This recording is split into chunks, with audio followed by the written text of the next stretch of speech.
नमस्कार, मी ऋतुजा कुलकर्णी. आपला RBN news मराठीमध्ये सहर्ष स्वागत.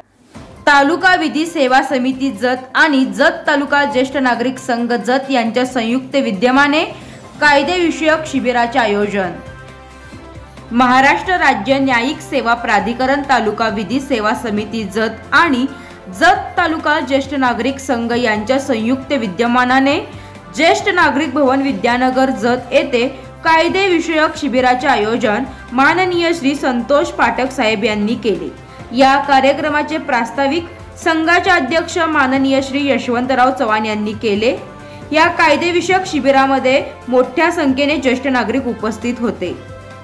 संघाचे अध्यक्ष श्री यशवंतराव चव्हाण यांनी ॲडव्होकेट श्री वनमाने साहेब आणि ॲडव्होकेट श्री सौदागर साहेब आणि दिवाणी न्यायाधीश माननीय श्री चौगले साहेब यांचा आदरपूर्वक सत्कार केला.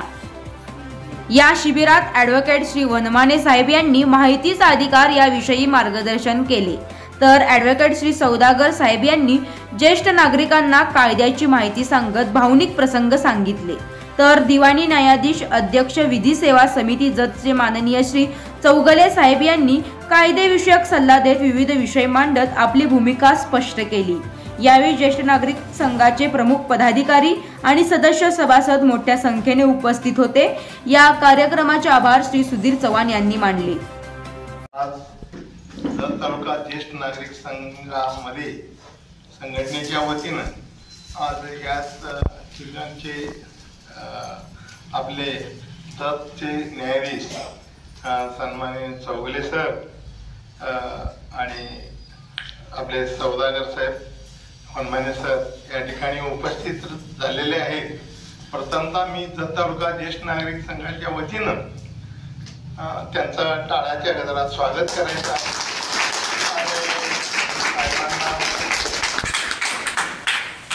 बुके देऊन त्यांचं स्वागत करायचं. आपल्याला त्यांचं मार्गदर्शन ऐकायचं आहे. आपलं नेहमीच चालतंय.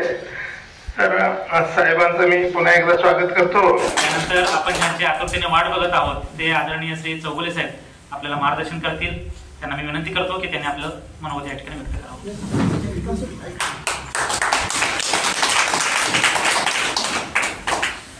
सर्वांना आदरणीय सादर नमस्कार. जत विधिज्ञ संघ, जत दिवाणी न्यायालय आणि जत विधी सेवा समिती आणि ज्येष्ठ नागरिक संघ जत अशा या 4 संस्थांच्या संयुक्त विद्यमानानं आयोजित केलेल्या आजच्या या तालुका विधी सेवा समितीच्या कायदेविषयक शिबिराकरिता उपस्थित असलेले जत विधिज्ञ संघाचे ज्येष्ठ सदस्य आणि ज्यांनी आपल्यासमोर अत्यंत भावनापूर्ण परंतु वास्तविक परिस्थिती मांडणारं मनोगत व्यक्त केले ते जत विधिज्ञ संघाचे ज्येष्ठ सदस्य आदरणीय श्री सौदागर सर. त्यानंतर जत विधिज्ञ संघाचे सचिव विधिज्ञ श्री वनमाने साहेब, आपल्या जत विधिज्ञ संघाचे अध्यक्ष चव्हाण साहेब असं त्याच्यावर पवार लिहिलंय, मला थोडं गमत थोडी ओके हा तर चव्हाण साहेब. त्यानंतर आपल्या इथं म्हणजे मी जत तालुक्यात जरी मी 3 वर्ष काम करत असलो तरी आमच्या प्रोटोकॉल प्रमाणे आम्हालाच तुरुंगात टाकलेलं असतं शासनाने, आणि त्यामुळे मी विनोदानं कधी कधी म्हणत असतो की इतरांच्या स्वातंत्र्याचं रक्षण करण्यासाठी जो स्वतः पारतंत्र्यात जातो त्याला न्यायाधीश असं म्हणतात.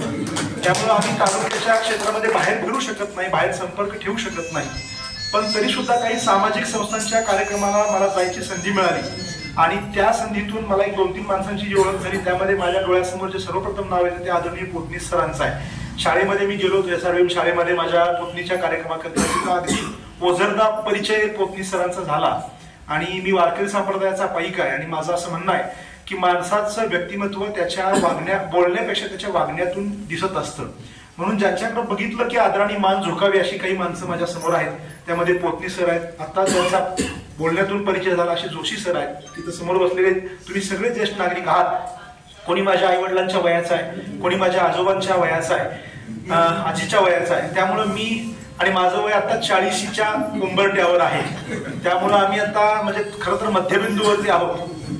ज्येष्ठ नागरिकत्वाकडे झुकायला लागलोय आणि तरुणपणाचा जो आवेश आहे तो संपत आलेला आहे, त्या टप्प्यावर आम्ही आहोत. त्यामुळं दोन्ही बाजू मी चांगल्या प्रकारे समजून घेऊ शकतो. म्हणून मी आपल्यासमोर काही मार्गदर्शन करणार नाही, कारण का मार्गदर्शन करण्यासाठी आपण काहीतरी कमवलेलं असायला पाहिजे, आपली काही पुंजी असली पाहिजे आणि तशी पुंजी अजून माझ्याकडे काही जमा झालेली नाही.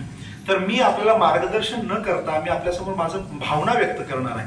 कारण का तुम्ही सगळी जण जी आहात ती वेगवेगळ्या टप्प्यावर, आयुष्याच्या वेगवेगळ्या टप्प्यावर वेगवेगळ्या प्रकारचा अनुभव संपादन करून त्या अनुभवाचं अत्यंत प्रचंड मोठं असं गाठोड प्रत्येकाच्या आपापल्या गाठीशी बांधलेलं आहे. कोणत्याही क्षेत्रात असो, अगदी मजुरापासून ते वेगवेगळ्या पदावरच्या मोठ्या मोठ्या पदावर काम केले तुम्ही सगळे लोक आहात.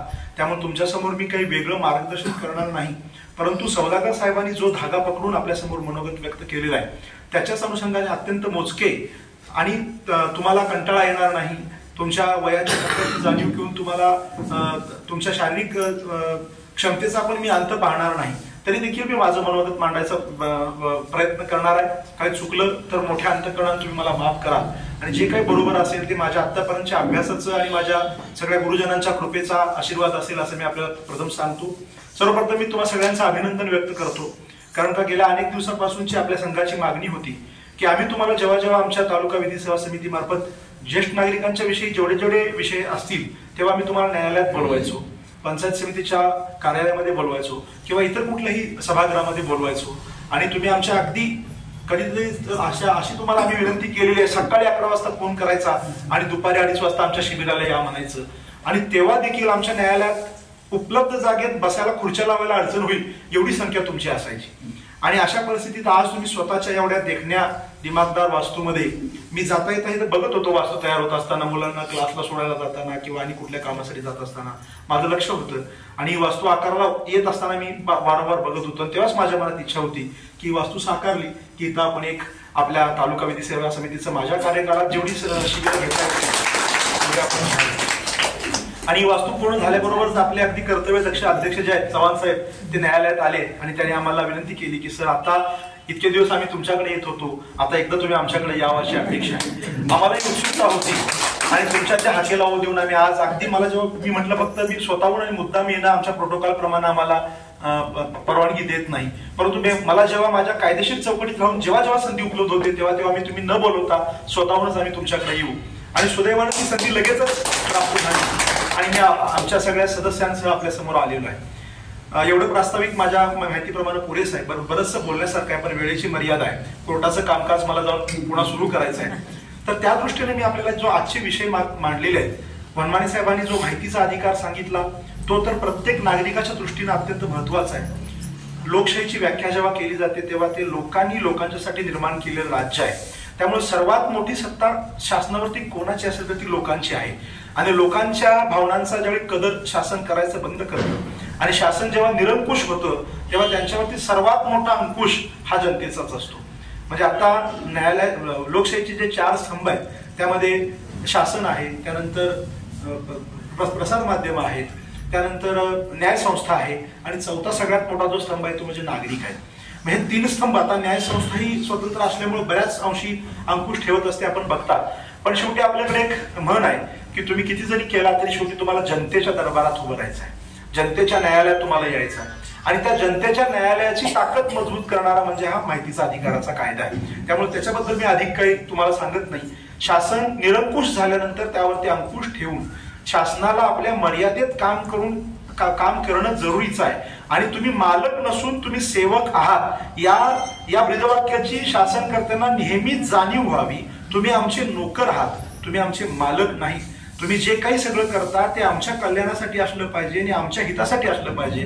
तेही जर का बाजूला राहत असेल आणि तुम्ही त्यापासून पुढे जर का दुसऱ्या मार्गावर भरकटत असाल आणि स्वतःला मालक समजून जर का तुम्ही आम्हाला गृहीत धरणार असाल तर आम्ही तुम्हाला सोडणार नाही. आम्ही तुम्हाला जाब विचारू आणि आमच्या विचारलेल्या जाबाचं उत्तर तुम्हाला निश्चितपणे द्यावं लागेल आणि दिलं नाही तर गंभीर परिणामांना सामोरं देखील जावं लागेल. हे सगळं सांगणारा म्हणजे कायदा म्हणजे माहितीचा अधिकार. एवढ्या सगळ्या या माझ्या प्रस्तावनेत किंवा माझ्या बोलण्यात माहितीच्या अधिकाराचा सारांश तुमच्या लक्षात येईल. दुसरा विषय जो सौदागर साहेबांनी आपल्यासमोर मांडला तो खरंच अत्यंत जिव्हाळ्याचा, अत्यंत कळकळीचा आणि अत्यंत कळीचा मुद्दा असलेला असा विषय आहे. आता मी एक न्यायालयाचा घटक किंवा न्यायसंस्थेचा घटक म्हणून माझी दृष्टी तटस्थ असली पाहिजे.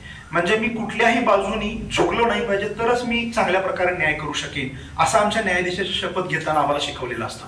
म्हणजे आम्ही समोर आल्यानंतर ज्येष्ठ नागरिक माझ्या समोर आले, त्यांचा मुलगा समोर आला तर मी सर्वप्रथम कुठल्याही पद्धतीनं कलुषित दृष्टीने दोघांच्याकडे पण बघितलं नाही पाहिजे. म्हणजे माझी ज्येष्ठ नागरिकांच्याकडे थोडी झुकावाची नजर आणि मुलांच्याकडे थोडी वक्र दृष्टी असं जर का मी ठेवून काही त्या प्रकरणाकडे बघितलं तर माझ्या हातून चांगला न्याय होणार नाही. त्यामुळे मी तटस्थ घटक या न्यायानं आपल्यासमोर काही वस्तुस्थिती मांडणार आहे. सौदागर साहेबांनी आपल्याकडे खूप चांगल्या प्रकारे विश्लेषण केलं.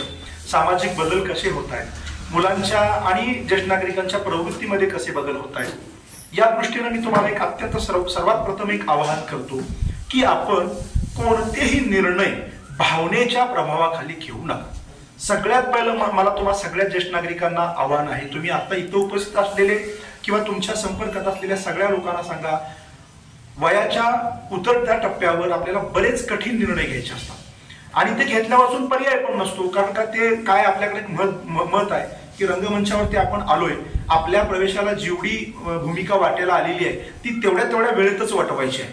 म्हणजे माझा प्रवेश मी उशिराही करून चालणार नाही, अगदी लवकरही करून चालणार नाही, आणि जेव्हा आलोय तेव्हा माझी भूमिका मला चांगली वटवायला पाहिजे, नाहीतर माझं नाटक रंगणार नाही. तसं आपण सगळे ह्या जगाच्या रंगमंचावरती आलेलो सगळेजण पात्र आहोत. त्यामध्ये कधी आपण बाप असतो, कधी आपण सासरा असतो, कधी आपण भाऊ असतो, अशी वेगवेगळ्या अंगाने आपण पात्र असतो. तर सर्वप्रथम आपल्याला माझं आव्हान असं आहे की तुम्ही वयाच्या उतरत्या कालावधीमध्ये जे काही तुम्हाला भावनिक, कायदेशीर, सामाजिक असे जे निर्णय घ्यावे लागतात ते भावनेच्या प्रभावाखाली घेऊ नका. थोडक्यात सांगायचं झालं तर आपण सर्वांनी, मी अनेक वेळा हे उदाहरण सांगितलेलं आहे, नटसम्राट नाटक बघितलं असेल, काही जणांनी वाचलं असेल, आणि आता काहीच वर्षापूर्वी त्याबद्दल चित्रपट येऊन गेला. त्या गणपतराव बेलवलकरांना समाजाने पुरस्कार दिला, नटसम्राट ही पदवी दिली, आणि त्या पदवीच्या समारंभाच्या कार्यक्रमातच त्यांनी एक घोषणा करून टाकली की आता मी कृतकृत्य झालेलो आहे, माझ्या सगळ्या आयुष्याची जी काही संघर्षाचा कालावधी होता तो संपला, आणि मी माझ्या आयुष्याच्या संघर्षाच्या कालावधीत खूप टप्प्यानी कष्टाने ह्यातनं सगळं मार्गाक्रमण केलं, आणि आता मी भरून पावलोय, मी कृतकृत्य झालोय, आणि म्हणून मी काय करतो, माझं जे लाडकं कोकरू आहे आणि माझा जो लाडका चिमणा आहे त्या सगळ्यांना मी माझी संपत्ती बहाल करून टाकतो. बायकोला काही देतात आणि कोणाला काही देतात, हे सगळं आपण बघितलंय. आणि मग खऱ्या अर्थाने त्यांची परवड सुरू होते नंतर. आणि मग त्यांची जी सरकार आहे ती त्यांना म्हणते की मी तुम्हाला सांगत होते समोरचं ताट दिलं चालेल, परंतु बसायचा पाठ देऊ नका. आता मी तुम्हाला सांगतो, आणि जर का कोणी बघितलं नसेल, वाचलं नसेल तर हे नाटक बघा, चित्रपट पहा. खरं तर ज्येष्ठ नागरिकांच्या आयुष्याची इतिश्री सांगणारा हा चित्रपट आहे. मला थोडा आध्यात्मिक विषयाची आवड असल्यामुळे मी त्या अनुषंगाने आपल्याला बरंच सांगू शकेन, पण मी ह्या माध्यमाचा जो आधार घेतोय ते अशासाठी, आपण जन्माला आल्यानंतर आपल्या मुलांचं पालन पोषण करायच्या भूमिकेत जेव्हा जातो तेव्हापासून, म्हणजे बाप आणि आई झाल्यापासून आपल्या लेखी सगळ्यात मोठं काय असतं तर आपल्या मुलांचं भविष्य कसं सुरक्षित होईल, आणि त्या दृष्टीनं आपण अहोरात्र ऊर फुटेपर्यंत काम करतो. आणि सर्वच म्हणजे कधी कधी स्वतःच्या इच्छांना मुरड घालतो, स्वतःच्या आकांक्षांना बाजूला ठेवतो, परंतु आपल्या पोटाला आलेली जी मुलं बाळं आहेत त्यांचं भविष्य सुखाचं होईल यासाठी आपण धडपडतो. आणि मग सगळी पुंजी जी आहे आपण ती जमा करून त्यांचं शिक्षण असेल, त्यांचा संसार असेल, सगळं आपण करतो. आणि आयुष्याच्या एका टप्प्यावर अशी वेळ येते की आता आपल्या मुलांना आपण सगळं देऊन टाकावं. तर तेव्हा मी एक न्यायाचा घटक म्हणून किंवा न्यायाधीश म्हणून मी तुम्हा सर्वांना अत्यंत सावधपणे एक सल्लाच देतो. तो तुम्ही सगळ्यांनी अंगीकारावा अशी माझी मनोमन इच्छा आहे. ते म्हणजे सगळी संपत्ती मुलाच्या नावावर काही केल्या करायची नाही. स्वार्थापोटी म्हणा, तुम्हाला कठोर वाटेल म्हणा, परंतु एक सामाजिक वास्तव आणि कायद्याचा सुजाण नागरिक म्हणून मी तुम्हाला सांगतो, सगळी संपत्ती कोणत्याही परिस्थितीत मुलांच्या किंवा मुलीच्या किंवा आपल्या जवळच्या नातलगांच्या नावानं करणं हे आपल्या धोक्याचं आहे. त्याचं कारण असं, फक्त संपत्ती आहेत म्हणून आम्हाला बघायचं का त्यांनी, तो भाग वेगळाच, परंतु आपण आपल्या भविष्यासाठी दुसऱ्यावरती अवलंबून राहायची वेळ यावी अशी आपण आपल्यावरती वेळच येऊ द्यायची नाही. आणि त्यासाठी मी तुम्हाला सर्वांना सांगतो की आपण त्या बाबतीत भावना सगळ्या बाजूला ठेवून अत्यंत विवेकीपणानं, अत्यंत शांत बुद्धीनं तो निर्णय घ्यायचा आहे. मुलाला काय वाटेल, सुनेला काय वाटेल, त्यांना काय वाटत ते वाटू दे. त्यांना काही वाटलं तरी आपल्यावरती येणाऱ्या वाईट वेळेत त्यांची ती वृत्ती तशीच राहील याची शाश्वती काही देता येत नाही. आपण म्हणतो माझं पोरग संस्कारी आहे, माझं पोरग मला असं करणार नाही, सब झूठ आहे. काय आहे, आणि हे का मी सांगतोय, तर त्याची आम्ही न्यायाधीश म्हणून आम्ही आता रोज उदाहरणं बघतो आणि आमचं अंतःकरण व्यथित होतं की बाबा अशा प्रकारे ज्यांनी खरं तर आयुष्याच्या उतार वयात जेवढे काही त्यांचे आयुष्याचे दिवस, जसं सौदागर साहेबांनी सांगितलं की आपण प्रत्येक जण येत असताना अकाउंट घेऊन येतो. म्हणजे आपण एक आवर ग्लास जर का बघितला, ते जुनं जे वाळूचं घड्याळ आहे, ती वरण खाली वाळू पडत असते. एकदा खालचा हात घडा भरला की पुन्हा आपण उलटून ठेवतो. प्रत्येक क्षणाला त्यातून थोडी थोडी वाळू खाली संपणार आहे. याचा अर्थ वरची जेवढी वाळू शिल्लक राहिली ती केव्हा तरी संपून जाणार आहे. तसं आपण आपल्या आयुष्याचे प्रत्येकाने तो हिशेब घेऊन आलेला आहे. अगदी यमदेवाला देखील त्याचा हिशेब स्वतःला मांडावा लागणार आहे. त्यात आपण काही सुटणार नाही. तर जे काही आपल्या उतारवयात दिवस राहिलेले आहेत ते चांगले जायचे असतील तर मग आपला मुलगा संस्कारी आहे का कुकर्मानी ग्रासलेला आहे याचा विचार करायचा नाही. तुमचं कर्तव्य त्याला चांगलं शिक्षण देणं, त्याला चांगलं स्थिर स्थावर होण्यापुरतं मदत करणं इथंपर्यंत संपलं. त्याच्या मुलांची, त्याच्या नातवांची, पिढ्यानपिढ्यांची काळजी करणं सोडून द्या. फक्त चांगलं शिक्षण देणं इथंपर्यंत आपण कर्तव्य केलंय. पुढे 18 वर्ष झाल्यानंतर जसं मुलांच्यावर तुमची जबाबदारी आहे तशी तुमच्यावर मुलांची जबाबदारी नाही आहे. म्हणजे 18 वर्षाचा मुलगा झाला की तो तुमच्याकडे कायद्याने काय मागू शकत नाही, परंतु तुम्ही वृद्ध झाल्यानंतर मात्र त्यानं तुम्हाला सांभाळायची जबाबदारी आहे.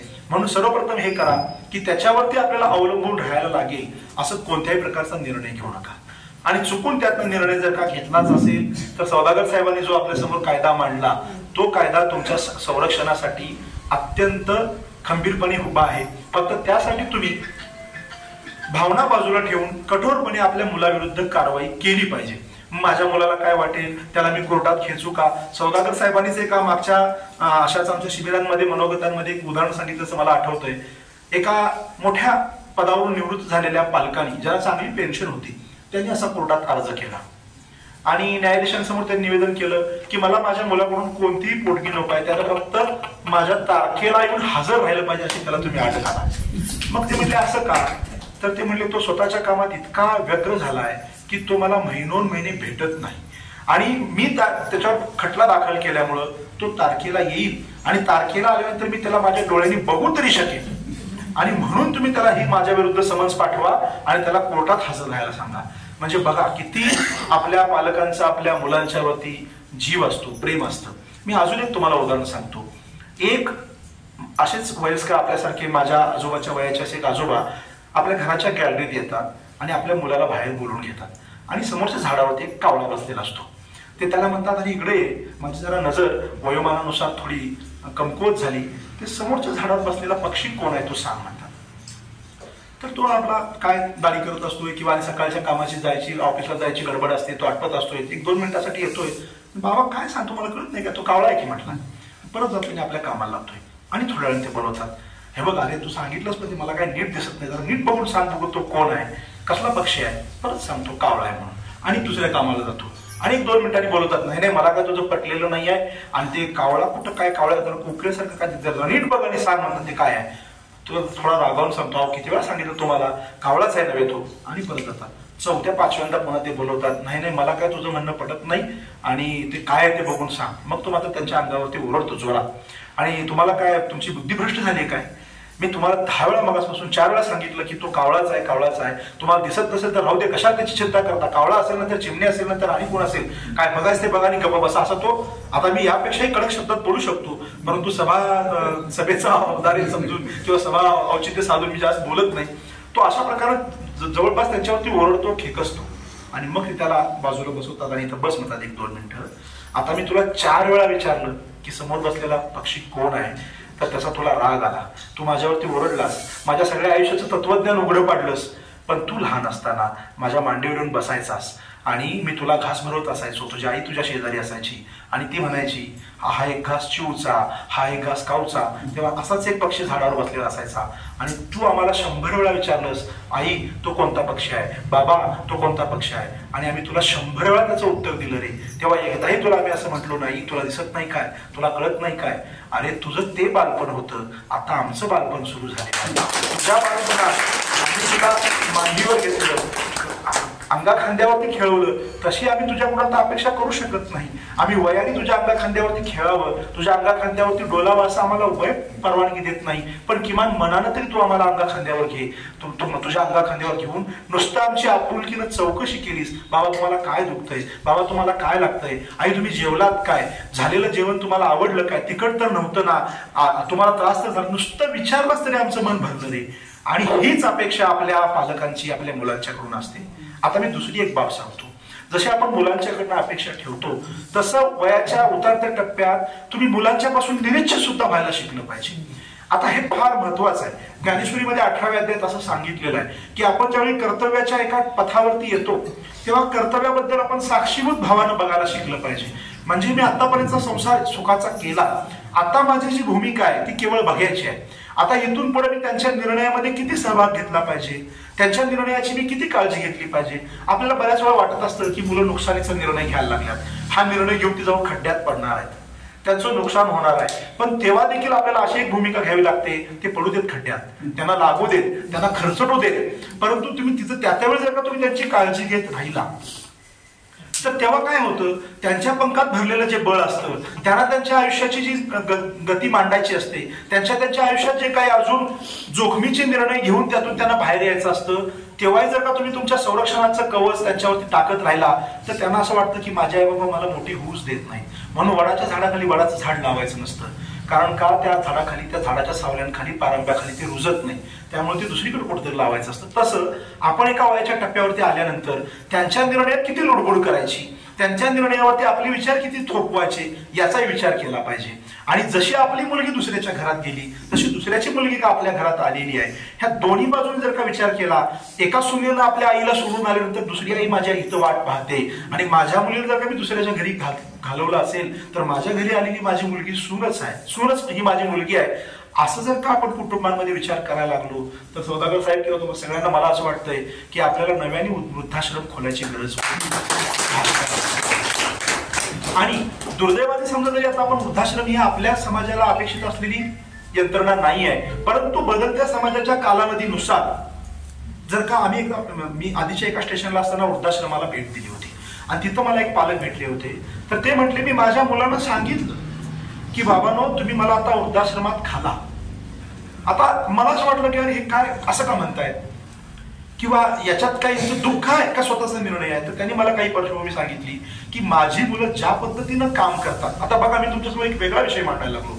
आपण वृद्धाश्रम ही टाकाऊ कल्पना असत म्हणून आपण आपल्याला स्वीकारत नाही, परंतु जर का थोडं आता काही मेट्रो सिटीज मध्ये वगैरे आपण बघितलं तर दोन्ही मुलं ही अपरिहार्यपणे कमवणारी असतात. म्हणजे सून आणि मुलगा दोघांनाही नोकरी करावी लागते आणि त्यांच्या कार्यालयीन व्यापामुळं किती जरी इच्छा असली म्हणजे ते असं मुद्दाम करतात अशातला भाग नाही, त्यांना ही व्यवस्था स्वीकारण्याशिवाय पर्याय राहत नव्हतो. तुम्हाला अगदी वेगळं वाटेल न्यायाधीश असून मी कशाचा पुरस्कार करतोय असं नाही आहे. जर तुमच्या मुलांची प्रांजळ भावना असेल तर ही पण समाजामध्ये निर्माण झालेली व्यवस्था ही ज्येष्ठ नागरिकांच्या हिताचीच आहे. कारण का त्या मुलांना खूप मनापासून इच्छा आहे, परंतु त्यांचा जो प्रत्यक्ष उपलब्ध असणारा वेळ आहे तो ते देऊ शकत नाहीत, परंतु त्यासाठी असणारं सगळं कर्तव्य करायला तयार असतील. तर काही पालकांनी स्वतःहून निर्णय घेतलेले आहेत आणि उच्च पदस्थ पालकांनी निर्णय घेतलेले आहेत. म्हणून कुठलीही व्यवस्था एकांगी नसते, कुठलीही व्यवस्था एकाच वेळी टाकाऊ नसते, त्याची उपयुक्तता असल्याशिवाय ती आपल्या समाजामध्ये रुजलेली नसते. म्हणून आपल्या मुलांनी वृद्धाश्रमात ठेवलं म्हणजे ती पूर्ण टाकाऊ आहे हेही एकांगी चित्र बरोबर नाही. आणि आपल्या आई वडिलांचा आपल्याला त्रास होतोय म्हणून परपटत ओढून वृद्धाश्रमामध्ये टाकणारे मुलंही समर्थनीय नाहीत. अशा दोन्ही बाजूने त्या घटनांकडे आपण बघितलं पाहिजे. आणि म्हणून मी आपल्याला अगदी वेळ संपत आलेला आहे, मी सर्वांना एक अगदी कळकळीनं सांगतो, मी तुमच्या मुलासारखाच आहे. आपण आयुष्याच्या या टप्प्यावरती तुमच्या अनुभवाची शिदोरी आमच्या पुढच्या वाटचालीसाठी कशी उपयुक्त ठरेल आणि ही जी शिदोरी आहे ती शिदोरी कशी असते. शिदोरी अगदी पोटभर घ्यायची नसते. ज्यावेळी भूक लागेल आणि तहानेनं व्याकुळ होईल तेव्हा पोट भरण्यापुरती ती शिदोरी असली पाहिजे. तशी शिदोरी तुम्ही आमच्या पाठीवरती द्यावी.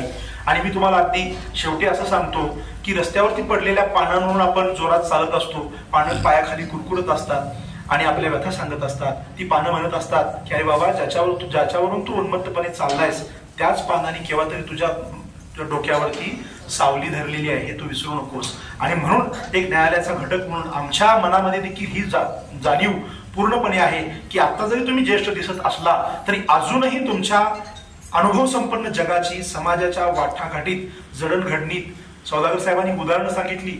म्हणून कोणत्याही टप्प्यावरती आपली कार्यकर्तृत्व कमी झालेलं आहे, कर्तव्यशक्ती कमी झालेली आहे, क्षमता कमी झाली असं मनात आणू नका. आणि तुम्ही अजूनही समाजाला दिशा दाखवण्यासाठी तितक्याच खंबीरपणे आमच्या समाजाचं नेतृत्व करू शकता याचा विश्वास माझ्या मनात आहे. तुमच्या त्या क्षमतांवरती माझा विश्वास आहे. आणि तीच भावना ठेवून आम्ही न्याय करत असताना ज्येष्ठ नागरिकांच्याकडे पाहत असतो एवढं आपल्याला मी आवाहन करतो. आणि आज आम्हाला इथे येऊन तालुका विधी सेवा समितीमार्फत हे शिबिर यशस्वी करण्यासाठी तुम्ही सर्व ज्येष्ठ नागरिकांनी सहकार्य केलं आणि आमचा हा शिबिर यशस्वी करण्यामध्ये आपला सहभाग नोंदवला त्याबद्दल न्यायसंस्थेचा प्रतिनिधी या नात्यानं आणि व्यक्तिगत पातळीवरती तुमचा एक मुलासारखा मुलगाच म्हणून मी आपला अत्यंत मनपूर्वक आभार व्यक्त करतो आणि आपले रजा घेतो. जय हिंद.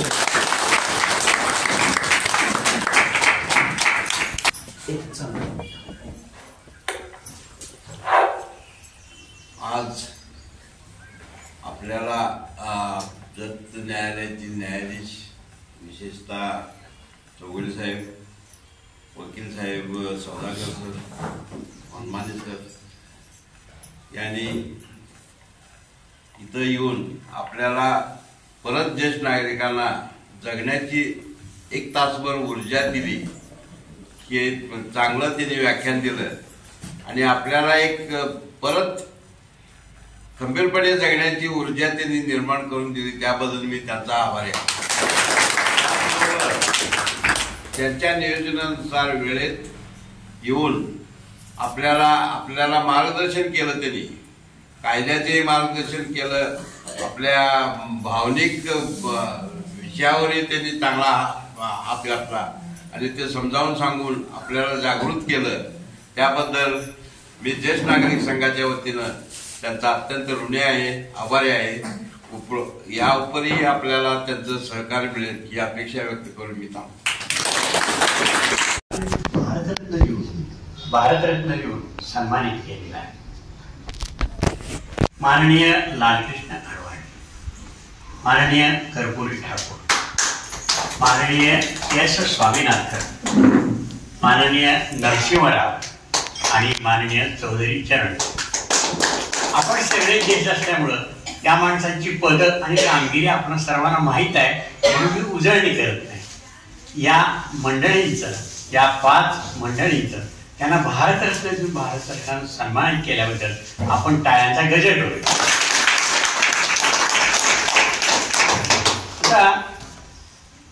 या 2 दिवसात फार मोठी माणसं आपण सर्वांना सोडून गेली आहेत. विशेषतः आज सकाळी अगदी लवकर बातमी कळालेलीच आहे. कायदे पंडित हली नरिमन वयाच्या 95व्या वर्षी प्रवादिशी गेले.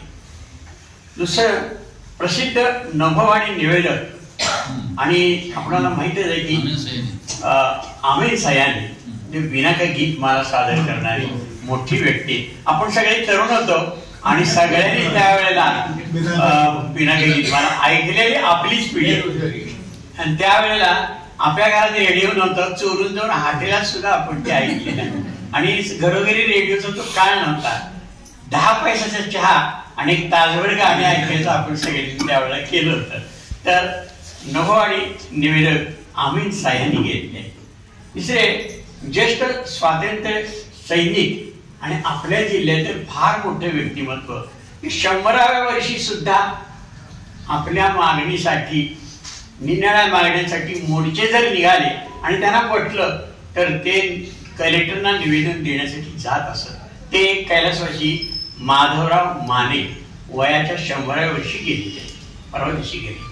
आणि आज पहाटेच आपण वार्ता ऐकली, महाराष्ट्र राज्याचे माजी मुख्यमंत्री, लोकसभेचे माजी सभापती, कोहिनूर क्लास नावाच्या मोठ्या संस्थेचे संस्थापक बाळासाहेब ठाकरे यांची अत्यंत जिवलग मित्र आणि उजवे हात, त्याचप्रमाणे अनेक संस्थांचे मार्गदर्शक श्री मनोहर जोशी यांचं दुःखद निधन झालेलं आहे.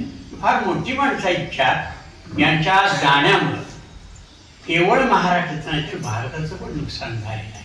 वयाची मर्यादा असते, पण खरं सांगतो काही माणसं जगावीच वाटतात. माधवराव माने 100व्या वर्षी सुद्धा जगावंच वाटतं सगळ्यांना. त्याचं कारण त्यांचं काम असतं. म्हणून हे वयानं मोठे होते हे खरं आहे, पण ही सगळी मंडळी गेल्यामुळे महाराष्ट्रच नव्हे भारताची देखील मोठी हानी झाली आहे. या मंडळींना एक 2 मिनिटं उभा राहून आपण सगळीकडे श्रद्धांजली अर्पण. आरबीएन न्यूज मराठीला लाईक, सबस्क्राईब आणि शेअर करा आणि शेजारील बेल आयकॉनला क्लिक करा. RBN news Marathi.